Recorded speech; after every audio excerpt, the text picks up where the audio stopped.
ကဲအခုကဒီတပုတ်ကကြတော့ကို့ဘေးနားမှာရှိတဲ့သူတွေဟာကို့ကိုဘလောက်ထိကိုယ့်ရဲ့ဘဝတိုးတက်ရေးကောင်းမွန်ရေးမှာဘလောက်ထိအရေးပါအရာရောက်လဲဆိုတဲ့အကြောင်းလေးကိုကျွန်မစာလေးတစ်ပုတ်ဖတ်ပြမယ်အဲ့ဒီစာလေးမဖတ်ပြခင်မှာကျွန်မပြောချင်တာကဘာလဲဆိုတော့ပတ်ဝန်းကျင်နော်ပတ်ဝန်းကျင်ဆိုတာကဒီဟိုဘက်အိမ်ဒီဘက်အိမ်ကိုပြောတာမဟုတ်ဘူးကိုနဲ့အမြဲတမ်းလိုနေတူကစကားပြောနေတဲ့လူတွေနော်ကိုကအရန်နီးကတ်တဲ့ပေါ့နော်စိတ်ချင်းအရန်နီးကတ်တဲ့ကိုလူတွေပေါ့ကိုလူတွေဟာဘလို့လူစားတွေလဲဆိုတာဟာကိုရဲ့ဘဝနော်အနိုင်အမြင့်နဲ့တရားရခိုင်တော့သက်ဆိုင်နေပါတယ်အဲ့ဒါကိုပြောချင်တာဒါကြောင့်မို့လို့အခုခေတ်မှာကလေးတွေကိုကျမတို့ကအိမ်ထဲမှာထားတယ်နော် facility ကောင်းထားတယ်ကောင်းမွန်ကျွေးမွေးပြုစုပေးမယ်လူကလေးတွေကလမ်းဘေးဘလောက်လမ်းဘေးစရိုက်ဘာလို့ဆန်နေတာလဲအရန်ကိုစရိုက်ပြက်နေတာလဲဆိုတော့သူတို့ရဲ့ပတ်ဝန်းကျင်ဟာအရန်ညစ်ပတ်နေလို့ပါဘာလို့ဘလို့ညစ်ပတ်လဲဆိုတော့သူတို့ဖုန်းထဲမှာသူတို့နဲ့နေတိုင်းစကားပြောနေတဲ့လူတွေနေတိုင်းသူတို့ချစ်တဲ့ခင်တဲ့သူတွေနော်သူတို့ချစ်တဲ့ခင်တဲ့သူတွေဟာသူတို့ပြုပြင်ပြောင်းလဲနိုင်တယ်အဲ့တော့သူတို့ကအဲ့လိုဖုန်းထဲမှာဟာလားဖုန်းနဲ့တယ်လီဖုန်းထဲမှာသူတို့တကယ်ပေါက်လို့ပဲစားတွေဇရိုက်ပြက်တယ်မိမဆုံးမဖမဆုံးမတွေနော်ဖအေးရတဲ့အရက်သမားလမ်းဘေးမှာပစိုးခွဲတိုင်းဆဲဆိုဟာလားအရက်မဝဲပြီးပိတ်ကန်သားသမီးတွေကိုဆဲဆိုအော်ဟစ်သားမယားကိုလည်းဆဲဆိုရိုက်နှက်မအေးရလည်းတရာနှလုံးထိုးချဲထိုးဖဲရိုက်လင်ငယ်ရှောက်နေယောက်ျားတကာနဲ့လိုက်အိတ်ထမိန်ဆောင်အောင်ဆွဲပြီးတော့နော်တကယ်ပါဇက်ကလည်းတိလားထွက်သမျှစကားဖနှုတ်ဆောင်ဝါစာတွေပဲအရင်ဆိုင်နေဆဲဆိုအဲ့လိုအောက်တန်းကြတဲ့မိသားစုကနေဆင်းသက်လာတဲ့သားသမီးတွေဟာနော်အစိတ်ပင်ပေါက်တွေပဲအစိတ်ပင်ပေါက်တွေအစိတ်ပင်နှစ်ပင်ကနေပြီးတော့ပွားလာတာဟာအစိတ်ပင်ပေါက်တွေပဲအဲ့လိုအစိတ်ပင်ပေါက်တွေကကိုသားသမီးနာရဲ့ပတ်ဝန်းကျင်အနီးဆုံးမှာရှိနေမယ်ဆိုရင်အဲ့အစိတ်မွေတွေဟာအဲ့အစိတ်ပင်ပေါက်မှာလည်းသူမိဘတွေလိုပဲအစိတ်ရှိတယ်နော်သူမိဘတွေကအစိတ်ပင်တွေသူသားသမီးမှာလည်းသူလည်းအစိတ်ပင်ပဲအဲ့လိုအစိတ်ပင်ဟာကိုသားသမီးနာမှာရှိနေမယ်အနီးကပ်ဆိုရင်ကိုသားသမီးကအဲ့ဒီကထွက်တဲ့အစိတ်မွေနဲ့နော်ကိုသားသမီးရဲ့ဒီအောင်မြင်မှုအပင်ဟာရှင်သန်မှုခက်ခဲတယ်ဘဝတိုးတက်မှုအရန်ခက်ခဲတယ်အဲ့ဒါနဲ့ပတ်သက်ပြီးတော့ကျွန်မကဒီစာလေးဖတ်ပြမယ်နော်အဲ့တော့ကိုဘေးနားမှာရှိတဲ့လူ9ယောက်ရဲ့ပြန်မြရလက်ဟာတဲ့ကိုပါပဲလို့စကားပုံတစ်ခုရှိပါတယ်တဲ့ကိုကဘလောက်ပဲတော်နေထက်မြက်နေပါစေကိုပတ်ဝန်းကျင်ကလူတွေကိုနေ့စဉ်စကားပြောဆိုဆက်ဆံနေတဲ့သူတွေကကိုအောက်ကိုဆွဲချနေတဲ့သူတွေဖြစ်နေရင်group ဖြစ်ဖို့အရန်ခက်ခဲပါတယ်တဲ့နော်မြတ်စွာဘုရားရှင်ဟောကြားခဲ့တဲ့မင်္ဂလာတရားတော်ထဲမှာအသေးဝနာစဘာလနန်လူမိုက်ကိုမပေါင်းသင်းရဘူးတဲ့အသေးဝလာနာစဘာလနန်နော်ဆိုတာကလူမိုက်တွေကိုမပေါင်းသင်းပါနဲ့နော်ပဏိတာနင်းစသေဝနာပညာရှိတဲ့သူကိုပေါင်းသင်းဆက်ဆံပါလို့ဆိုထားတာရှိပါတယ်တဲ့ဒါဟာအောင်မြင်ကြီးပွားခြင်းကျင်သူတို့အတိုင်းအတွက်ပထမဦးဆုံး foundation ပါပဲတဲ့နော်အဲ့တော့အသေးဝနာစဘာလနန်ပဏိတာနင်းစသေဝနာတဲ့နော်မိုင်မဲတဲ့သူလူမိုက်ဆိုတာဓာကြီးကင်ပြီးတော့ဒုတ်ကြီးကင်ပြီးတော့လိုက်ရိုက်စလိုက်ဆဲနေတဲ့လူပြောတာမဟုတ်ဘူးဘဝမှာအမြဲတမ်းဆုံးဖြတ်ချက်အမားတွေချတဲ့သူရွေးချယ်မှုအမားတွေလုပ်တဲ့သူနော်မသင့်တော်တဲ့မပြောသင့်စကားတွေကိုပြောတဲ့သူမလုပ်သင့်တာတွေလုပ်တဲ့သူနော်မတော်သင့်တဲ့လမ်းကိုသွားတဲ့သူနော်အဲ့လိုဘာတစ်ခုမှလေ့လာမှုသင်ယူမှုမရှိတဲ့ဘုဟုတုတ္တဉာဏ်ပညာမရှိတဲ့သူကိုလူမိုက်လို့ခေါ်တယ်နော်တချို့ကလူမိုက်ဆိုလို့ဓာကြီးကင်ပြီးဒုတ်ကြီးကင်ပြီးတော့လိုက်ပြီးတော့ရိုက်နှက်ဆဲဆိုနေတဲ့လူကိုမှလူမိုက်လို့ခေါ်တာမဟုတ်ဘူးအဲ့တော့လူမိုက်ဆိုတာမိုင်မဲတဲ့သူကိုခေါ်တာနော်အမြဲတမ်းလို့နော်အမားတွေပြောအမားတွေလို့အမားတွေရွေးချယ်အမားတွေဆုံးဖြတ်နော်အမားလန်းကိုမှကြိုက်နှစ်သက်တဲ့ရွေးချယ်တဲ့နော်လူဗလန်ညံရည်ညံသွေးနှိမ့်ကြတဲ့မိုင်မဲသူကိုလူမိုက်လို့ခေါ်ပါတယ်အဲ့လိုလူမိုက်မျိုးတွေနဲ့ပေါင်းသင်းဆက်ဆံတာကြာရင်ကိုလည်းလူမိုက်ပဲဖြစ်မှာပဲเนาะလူမိုက်မဖြစ်သည့်တိုင်အောင်တော့ကိုလည်းလူဗလန်ဖြစ်သွားလိမ့်မယ်เนาะဘာတစ်ခုမှအင်အားမရှိတဲ့ဘာတစ်ခုမှသုံးစားမရတဲ့အမိုက်တတလူဖြစ်သွားလိမ့်မယ်เนาะအဲ့တော့လူမိုက်တွေကိုရှောင်ပါလူမိုက်ဆိုရင်ရှောင်သွေးလဲလို့မမီဝဲနဲ့ကင်းအောင်နေပညာရှိကိုအစင်တွဲလို့မိဝဲစီကက်နီးယူစေးတဲ့เนาะအဲ့ဒါမှတ်ထားเนาะအဲ့တော့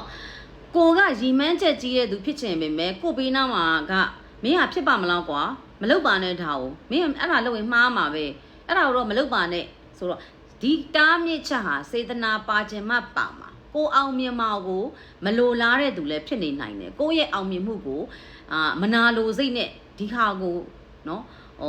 ်စေတကြားတန်နဲ့ကန့်ကွက်တာလည်းဖြစ်နိုင်တယ်နော်အဲ့လိုအပြတ်ရှိတဲ့သဘောဆောင်တဲ့လူတွေနဲ့နီးကပ်လာတဲ့အခါမှာနီးကပ်နေတာနှစ်ကြာလာတဲ့အခါမှာအဲ့ဒီလူဟာမတိုးတက်တော့ဘူးတဲ့နော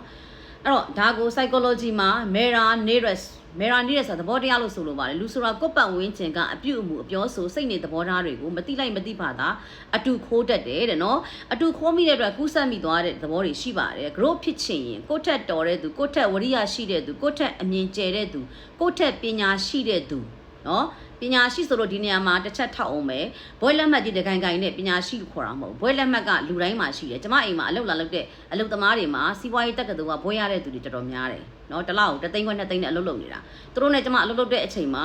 သူတို့ပြောတဲ့စကားတွေသူတို့ဆုံးဖြတ်ချက်တွေသူတို့ရဲ့အတွေးခေါ်တွေကနော်ကျမအတွက်တော့မူကြိုကြောင်းကလေးအဆင့်ပဲရှိတယ်နော်အဲ့လိုဘွဲရပညာတတ်တွေအများကြီးကျမမြင်ဘူးတယ်အဲ့တော့ပညာတက္ကသိုလ်ကျောင်းကနေလက်မှတ်ပေးလိုက်တာကိုကိုပညာတက်လို့ထင်မနေနဲ့အဲ့ဒါတစ်ချက်ကျမနော်ဒါက short the point နော်အဲ့တော့အဲ့ဒီကိုယ့်ထက်အမြင်ကျတဲ့သူတွေရှိတဲ့ပတ်ဝန်းကျင်မှာဒါနေတက်ပါတယ်တဲ့တကယ်လို့အဲ့လိုမဟုတ်ဘဲနဲ့နော်ကိုနားကလူတွေကညံရင်ညံသွေးနှိမ့်ကြတယ်နော်ဇာတိတလည်းမကောင်းဘူးနော်ပညာလည်းမရှိဘူးအတွေးခေါ်လည်းနှိမ့်ကြတယ်စိတ်တက်လည်းအောက်တန်းကြတယ်ဆိုတဲ့လူတွေနဲ့နေတဲ့ခါမှာတဲ့နော်ဘာဖြစ်လဲဆိုအတုမြင်အတက်တယ်လူတွေကအတုခိုးတတ်တဲ့တတဝါတွေလူဆိုတော့အတုခိုးတက်ဆုံးတတဝါအဲ့တော့ကိုကမကောင်းမှုကိုပဲအတုခိုးမိလိမ့်မယ်မကောင်းတဲ့စကားကိုပဲအတုခိုးမိလိမ့်မယ်เนาะအမြဲတမ်းလို့ဆဲဆိုရိုင်းဆိုင်နေတဲ့အိမ်ကလေးကဆဲဆိုရိုင်းဆိုင်ရမှာဝင်မလိမ့်ဘူးเนาะအဖေကလည်းဆဲဆိုအမေကလည်းဆဲဆိုညညညံနေဆဲဆိုတက်တယ်တချို့ဆိုရင်ဒီအောက်ပိုင်းဒီမိန်းမကိုယောက်ျားရဲ့ဒီဒစားတွေကိုလက်ဖက်တော့စားတယ်လို့စားနေတယ်လို့ရှိတယ်ဒီဟာယူညတိညပတ်တွေကိုသိလားပါဇက်ကနေပြီးတော့လွယ်လွယ်ကူကူပြောထွက်တာဒေါသထွက်လို့လည်းမဟုတ်ဘူးเนาะအလကားနေရင်ပြောနေတာအဲ့လိုပြောတဲ့လူတွေလည်းရှိတယ်အဲ့လိုမျိုးလူမျိုးတွေရဲ့သားသမီးတွေဆိုရင်ဒီပါဇက်ကဒီဖနှုတ်ဆောက်ဝါစာညတိညပတ်စကားတွေကိုပြောရမှာလည်းမရှက်ဘူးရှက်တယ်ရှက်စရာလို့လည်းမထင်တော့ဒါကရှက်စရာကောင်းတယ်လို့လည်းမထင်တော့เนาะအရင်အောက်တန်းကြပါတယ်အဲ့တော့အဲ့လိုမျိုးလူတွေနဲ့အပြင်းကြီးတဲ့သူနဲ့နေရင်ကြာရင်အပြင်းကြီးလာမယ်เนาะအတုံးဖြုံးကြီးတဲ့သူနဲ့နေတာကြာရင်အတုံးဖြုံးကြီးလာမယ်လင်ငယ်နေမငယ်ငယ်နေတဲ့လူနဲ့နေတာကြာရင်လင်ငယ်နေမငယ်ငယ်နေတက်လာမယ်အိမ်တောင်ရေးကိုမလေးစားတော့ဘူးเนาะနောက်ပေါ်တီပေါ်ရှွတ်နဲ့ပေါက်လို့ပဲစားနဲ့နေတာကြာရင်ပေါ်တီပေါ်ရှွတ်ပေါက်လို့ပဲစားတွေလောက်လာမယ်စီးပွားရေးအမြင်မရှိဘုသူတလည်းမရှိဉာဏ်ပညာလည်းမရှိဘဲနဲ့အကြွားထူเนาะလေလုံးကြီးသူများကိုချိုးချိုးဖက်ဖက်ပြောနှိမ်ချเนาะလူတွေကိုအထင်သေးမြင်သေးနဲ့ဆက်ဆံတဲ့အရန်ကိုအစစ်တမ်းနှိမ်ချတဲ့ဇယိုက်ရှိတဲ့သူတွေနဲ့နေလို့ရှိရင်လည်းအဲ့ဒီဇယိုက်ကအတုမြင်အတက်တယ်မှာပဲเนาะမိဘတွေဆိုရင်တော့ရာဂိုင်နှုံးအပြည့်ကလေးကအတုခိုးမှာမိဘတွေကမလုတ်ဖဲနဲ့လဲဆိုမလုတ်အဲ့လိုမျိုးမဟုတ်ဘူးဆိုရင်လေသူ့ရဲ့အနီးနားပတ်ဝန်းကျင်မှာအဲ့လိုဇယိုက်ဆိုးဗီဇဆိုးညင်ဆိုးအကျင့်ဆိုးရှိတဲ့လူတွေနဲ့နေရင်အဲ့လိုအကျင့်ဆိုးဇယိုက်ဆိုးဗီဇဆိုးနဲ့ကလေးဖြစ်လာလိမ့်မယ်ခုနကပြောသလိုပဲเนาะကိုကတော့စိုက်တာကတော့အပင်ပန်းပင်လေးနေပန်းပင်လေးပဲเนาะစပယ်ပန်းပင်လေးဒါပေမဲ့ဘေးတော့မှအစိတ်ပင်ကိုစိုက်ရင်ကိုယ့်ရဲ့စပယ်ပန်းညှိုးနှွမ်းပြီးတော့အပွင့်လားမပွင့်နိုင်ဘူးအစိတ်ကကိုယ့်ရဲ့အပင်ကိုလာဟတ်နေတာ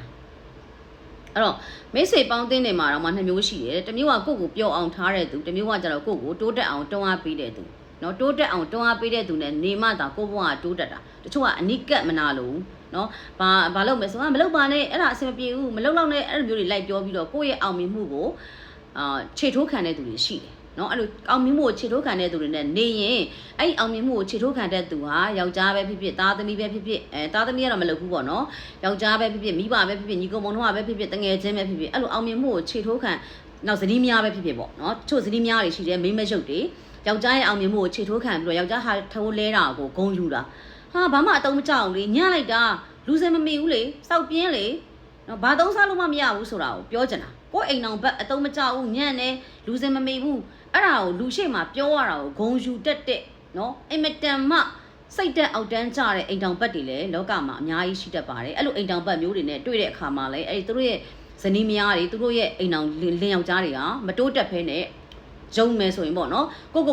ုမိမိလျှော့နေမယ်ဆိုရင်ဘောကမတိုးတက်တော့ပဲနဲ့နော်တဖြည်းဖြည်းနဲ့ကြုံဘဝရောက်သွားလိမ့်မယ်ယောက်ျားဆိုတဲ့ကြုံလို့အဝိရှော်မိဘူးတိုက်ထမင်းချက်ဟင်းချက်ပကံဆေးတဲ့အဖဆင့်ရောက်သွားလိမ့်မယ်ဆွဲချတာသူကယောက်ျားကိုဆွဲချတာမိန်းမကိုဆွဲချတဲ့ယောက်ျားကြီးအများကြီးရှိတယ်အဲ့လိုမျိုးတွေကိုရှောင်ရှားနိုင်ကြပါစေနော်တငယ်ချင်းမို့လို့ငယ်ပေါင်းမို့လို့ယောက်ျားမို့လို့ညီကောင်မောင်နှမမို့လို့ဘသူမို့လို့ညာလူမို့လို့ဆိုပြီးတော့နော်အကျွမ်းမဲ့မယုံပါနဲ့နော်ကိုယ့်ရဲ့ယောက်ျားကိုယ့်ရဲ့မိန်းမဖြစ်နေသည့်တိုင်ကိုယ့်ယောက်ျားကိုယ့်မိန်းမဟာဘယ်လိုမိဘကပေါက်ဖွားထားတယ်လဲနော်ဘယ်လိုမိသားစုရဲ့ရိတ်အောင်တာအောင်မှာကြီးပြင်းခဲ့တယ်လေသူ့ကိုပြုစုပြောထောင်ပေးလိုက်တဲ့လူတွေမိဘတွေเนาะကြီးတော်မိကြီးတွေရွှေမျိုးအတိုင်းဝိုင်းတွေရဲ့အဆင့်အတန်းဇာရိတ္တကိုကျင့်တရားနဲ့ဉာဏ်ပညာကိုလည်းသတိထားဖို့လိုပါတယ်เนาะအကျွင်းမဲ့ယုံတာဟာကိုအစိတ်တောက်ပြီးတော့အစိတ်ကိုဘုံနဲ့တောက်လိုက်တာမဟုတ်ဘုံနဲ့တောက်လိုက်တာတင်းသိသွားတာအဲ့လိုမဟုတ်ဘဲနဲ့သိလားတနေ့ကိုနွားနိုထဲမှာနှီးပြတစ်ချက်ထဲမှာအစိတ်စိမ်ပြီးတော့နွားနိုထဲသွားစိမ်ပြီးတော့စိုက်ပြီးတော့တောက်တယ်လို့ကော်ဖီထဲစိုက်တောက်တယ်လို့မျိုးတဖြည်းဖြည်းနဲ့မှသွားသိမှာတဖြည်းဖြည်းနဲ့မြင်းတက်တဲ့ အိမ်အောင်ပတ်မျိုးတွေတငယ်ချင်းမျိုးတွေညီကောင်တို့မျိုးတွေမိဘမျိုးတွေလည်းရှိတတ်တယ်ဒါကိုအထူးသတိပြုဖို့အတွက်လိုပါတယ်เนาะကိုနားမှာလူတက်တန့်လေးနဲ့နေနိုင်အောင်ညံသုံးကြပါလို့ပြောချင်ပါတယ်တကယ်လို့ညံ